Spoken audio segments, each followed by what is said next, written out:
Selamat bertemu kembali dengan saya, Henry Septanto, dalam materi pertemuan ketiga mata kuliah Dasar Keamanan Komputer. Nah, dalam pertemuan ini ada dua topik yang dibahas. Yang pertama tentang malware, dan yang kedua tentang antivirus dan cara kerjanya.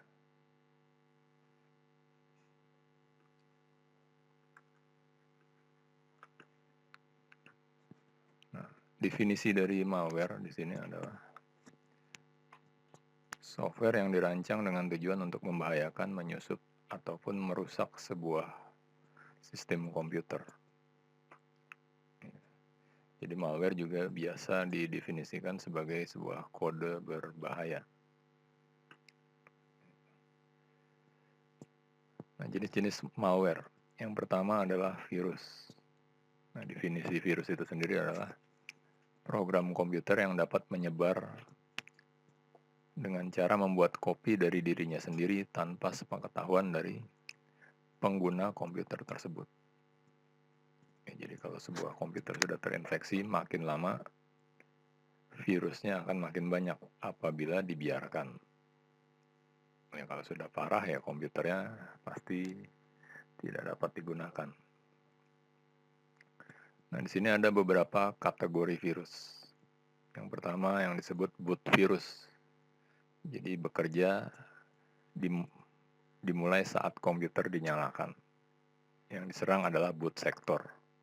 Ya, ciri-cirinya komputer yang terinfeksi dengan virus ini adalah pada saat booting akan menjadi sangat lambat. Ya, sampai dengan Windows-nya aktif misalnya. Jadi lambat sekali baru aktif. Itu kemungkinan besar karena terinfeksi boot virus. Kemudian file virus. Nah, ini file virus adalah virus yang menginfeksi program yang dieksekut ya, atau program yang dijalankan. Jadi apabila ada sebuah program aplikasi yang tidak dapat dijalankan atau jalannya aneh, ya,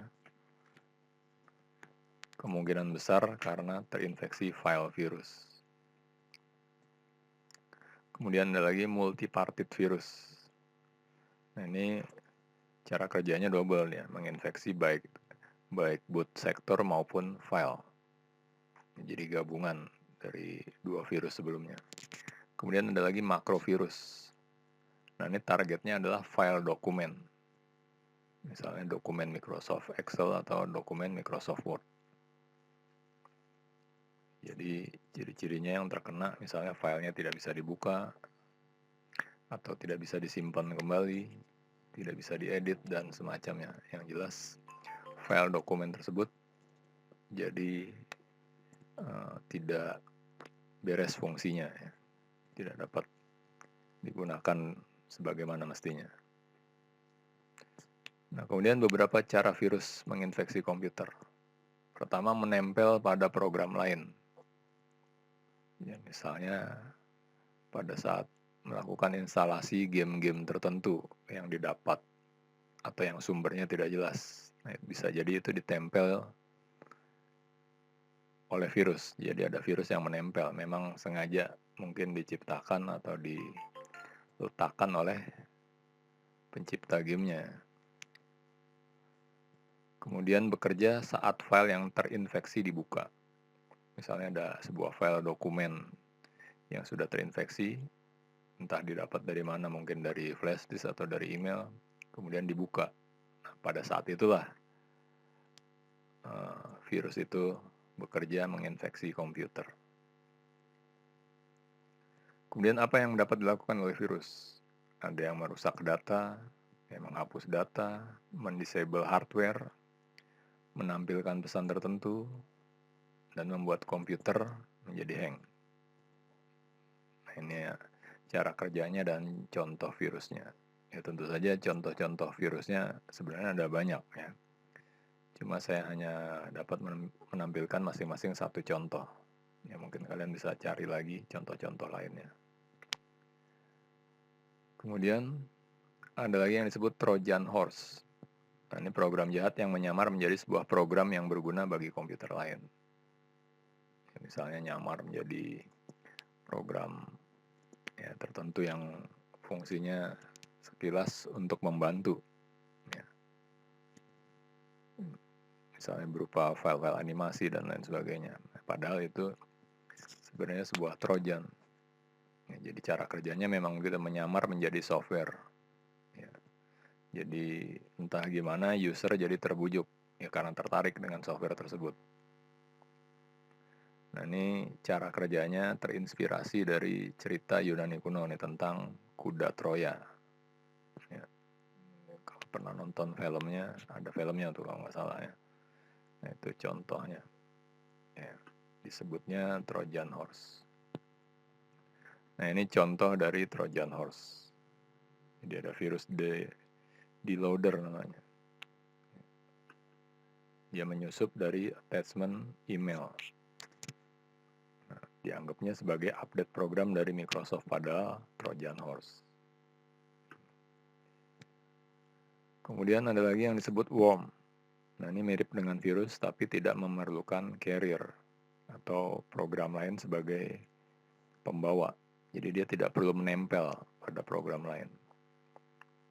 Jadi worm mampu membuat kopi dari dirinya sendiri. Perbedaan worm dan virus adalah virus menginfeksi target. Ya, tapi worm tidak. Worm hanya menetap di memori.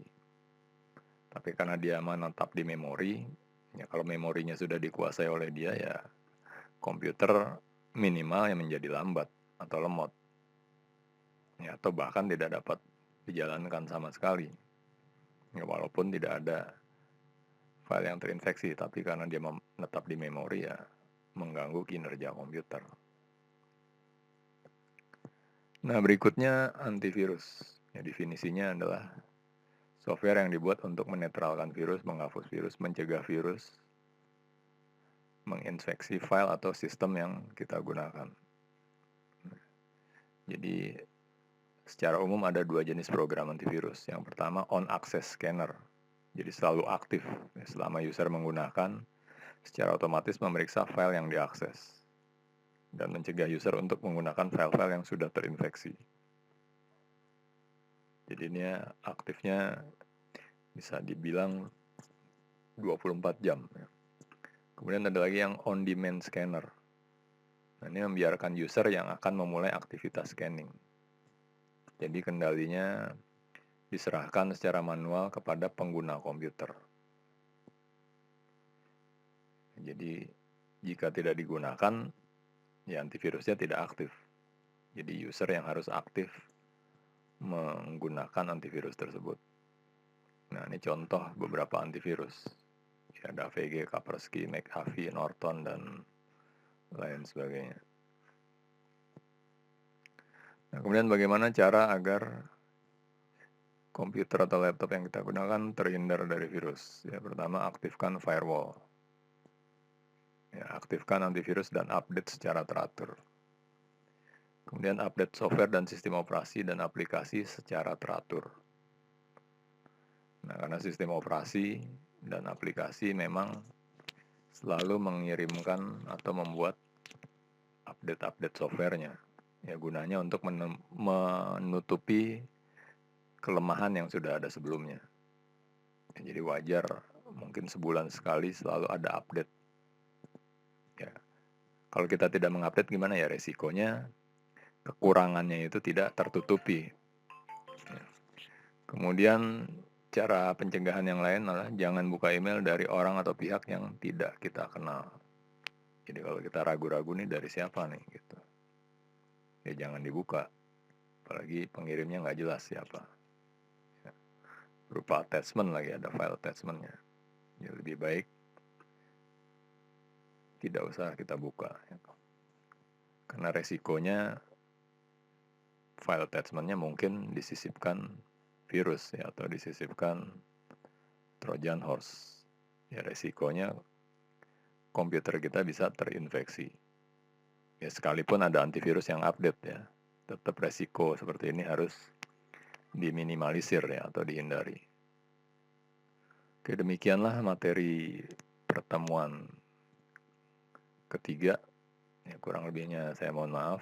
Sampai bertemu lagi pada materi berikutnya di waktu yang lain.